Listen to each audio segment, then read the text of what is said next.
최근 부동산 시장에서 다시 뜨거운 논쟁이 있습니다. 정부가 임대주택 공급 확대를 통해 집값을 안정시켜야 한다는 주장입니다. 정부 지자체가 임대주택을 늘리면 집값이 떨어질 거라는 생각은 왜 나올까요?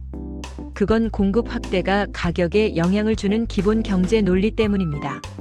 하지만 질문은 이렇게 이어져야 합니다. 임대주택 공급이 정말로 집값 안정의 해결책인가? 그리고 왜 임대주택만으로는 뚜렷한 효과가 나오기 어려운가?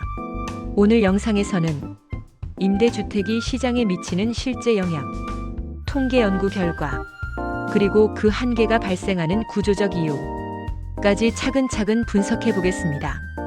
임대주택이란 무엇인가? 공공과 민간의 차이 먼저 용어 정리하겠습니다. 임대주택은 공공이 소유하여 임대로 제공되는 주택을 말합니다.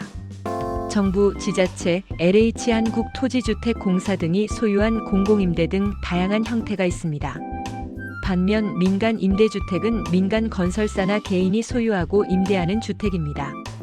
정책 논쟁에서 주로 논의되는 건 공공임대주택을 더 늘리면 집값이 잡힌다는 주장입니다. 하지만 임대주택 공급 확대에는 한계가 분명합니다. 임대주택 공급 확대가 집값에 미치는 실제 연구 사례를 먼저 국내 연구를 보겠습니다. 부산 지역을 대상으로 한 연구에서 공공임대주택 근처의 아파트 가격을 분석했더니 공공임대주택이 가까운 지역이라고 해서 일관되게 집값이 떨어지지는 않았다는 결과가 나왔습니다. 즉, 임대주택 근처 집값이 자동으로 낮아진다는 단순한 가정은 통계적으로 강력히 뒷받침되기 어렵다는 결과입니다. 또 다른 국내 사례에서도 행복주택 등 공공임대가 주변에 들어섰음에도 인근 일반 아파트 가격이 상승한 사례가 보고되기도 했습니다. 통계는 이렇게 말합니다. 공공임대가 생겼다고 해서 주거지 전체의 가격이 떨어진다는 일관된 패턴은 없다. 오히려 일부는 비슷하거나 더 상승한 사례도 있었다는 것입니다. 해외 사례에서도 단일 정책이 집값을 직접적으로 낮추기 어려운 것으로 나타나는 경우가 많습니다.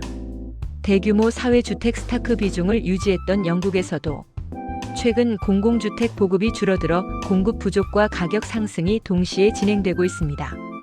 왜 임대주택 공급이 가격 안정에 큰 효과가 없는지 핵심 질문인데요.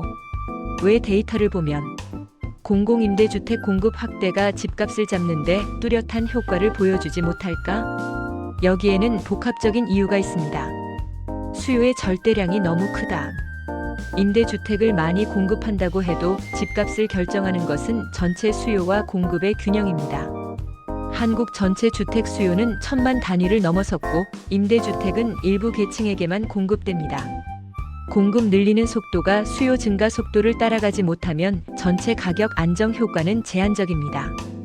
임대주택의 위치와 용도 문제. 공공임대는 종종 도심 외곽 또는 제한된 부지에 공급됩니다. 하지만 집값 급등이 일어나는 곳은 주로 서울 수도권 핵심 입지입니다. 즉, 수요가 가장 강한 지역에 공급되지 않을 때 공급 확대의 효과는 체감되지 않습니다. 이는 연구에서도 주변 집값이 오히려 상승하는 사례로 나타난 이유 중 하나입니다. 수요의 질적 문제. 임대주택을 원하는 계층은 대부분 수입이 낮거나 주택 구매 여력이 없는 계층입니다. 즉, 시장의 실제 구매 수요 일부만 임대주택으로 흡수될 뿐 전반적인 가격 상승 압력을 해소하기 어렵습니다. 가격 기대 심리와 공급 효과의 괴리. 주택 가격은 심리적 요소가 강합니다. 미래에 가격이 오를 것이다라는 기대가 있으면 투자 수요가 들어옵니다. 이 기대 심리가 사라지지 않는 한 일부 임대주택 공급은 가격 기대를 변화시키지 못합니다. 그렇다고 임대주택이 전혀 의미 없다는 것은 아닙니다. 임대주택은 주거 안정성을 높인다. 저소득층의 주거비 부담을 줄인다. 특정 계층의 복지 향상에 기여한다. 그리고 일부 연구에서는 주변 집값이 급격히 떨어지지도 않았고 대체로 도시 평균 주택 가격과 유사한 흐름을 보이는 경향이 있습니다. 즉, 임대주택은 완충장치 역할은 할 수 있어도 집값을 단독으로 잡는 정책 도구는 아니라는 점이 중요합니다. 지금의 문제는 단순히 공급 숫자를 늘리는 것이 아닙니다. 여기에는 구조적인 문제와 한계성을 가지고 있습니다. 재정 한계. 정부가 임대주택을 대규모로 공급하려면 재정 부담이 큽니다. 토지 매입, 건설, 운영 비용이 지속적으로 필요합니다. 민간 시장과 경쟁 부작용. 공공임대가 너무 많아지면 민간 투자자들이 주택 시장에 참여하기 어려워져 민간 공급 자체가 축소될 수 있습니다. 공급의 질과 주민 반발.